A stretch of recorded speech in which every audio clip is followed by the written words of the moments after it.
So the good ship Hispaniola strikes out westward across the Atlantic in search of adventure and treasure. There's fair weather and foul, and a couple of hands are lost overboard, but life's cheap at sea, and apart from that, the voyage is uneventful. The sails go up, the sails are trimmed, the sails come down, and the waters of the deep blue carve shapes along the good ship's hull. Jim makes great friends with Silver and visits him often in the galley. London tears, London tears. Who's the parrot now then? Who's the parrot now then? Silver and gold, silver and gold. I've cleared the captain's cabin and ground the coffee for breakfast. Just the pots now. Oh, come away, Jim Hawkins, and have a yarn with me, yeah? Sit you down now and hear the news. Captain Flint here was just predicting success to our voyage. When you, Captain? Stand by to go about. Pieces of eight, pieces of eight. Oh, you can't disagree with him, Jim. He's never been wrong afore. Here you go. Why do you call him Captain Flint? Ah, well now. I named him Flint after the famous buccaneer. I thought Captain Flint was an evil man. A monster. A monster? Oh, damn your eyes, Jim. You'd be a lucky whelp to say that and live if Flint could hear you. Though, he was a monster, right enough. Most wicked pirate that ever lived. Cut more throats than I've cooked hot dinners. Struck terror across the old Caribbean. Pass me that other knife, huh? Ta. Flint wore out the plank. He made so many walk off it to their deaths. So I'm told, mind. Not that I'd know. You met him? Oh, never had the pleasure, I'm sure. Now, come on, you little scallywag. I'll help you with those pots.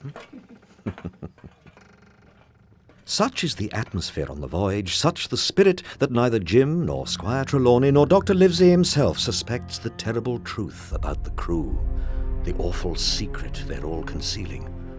The discovery is only made at the last minute, by chance, by young Jim himself on the last day of the outward journey. The Hispaniola has arrived by night in the very seas where the island is marked on the treasure map. A hush fills the ship as each man scours the horizon, searching for land and thinking of the possibilities of the morrow. Jim heads up on deck to grab an apple from the big barrel. He reaches in too far and falls to the very bottom. Then he hears voices, and what he hears stops his scrabbling dead. I think we should not do it tonight. You'll stay quiet till I give the word, and not till we spy land. What he hears makes his heart sink and his breath race and his body tremble. When the time comes, boys, we'll let her rip. We'll take the ship, kill them as ain't square with us, and dig up old Flint's treasure. Silver is talking mutiny with a bunch of the crew, arguing over when they should take over, arguing over who gets to kill Trelawney and who gets to kill Captain Smollett. And Silver himself is the one in charge. The bloodthirstiest pirate of them all. Only one thing I claim, Squire Trelawney. I'll rip his calf's head off his body with this here hands, boys. Now then, young Dick, you jump up like a good lad and get me an apple from that barrel. As the footsteps approach the barrel, Jim's eyes bulge in fear. He takes a breath, ready to leap and run, when... Land ahoy!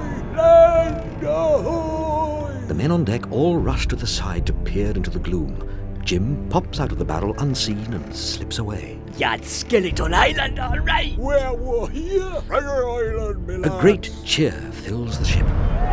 In the darkness, Jim finds Captain Smollett, Dr. Livesey and the Squire in the cabin and tells them his terrible news. They work out the numbers. There are only 7 sailors, including themselves, they can trust, which leaves 19 pirates against them. Yo-ho-ho, up sea rises. What's happening?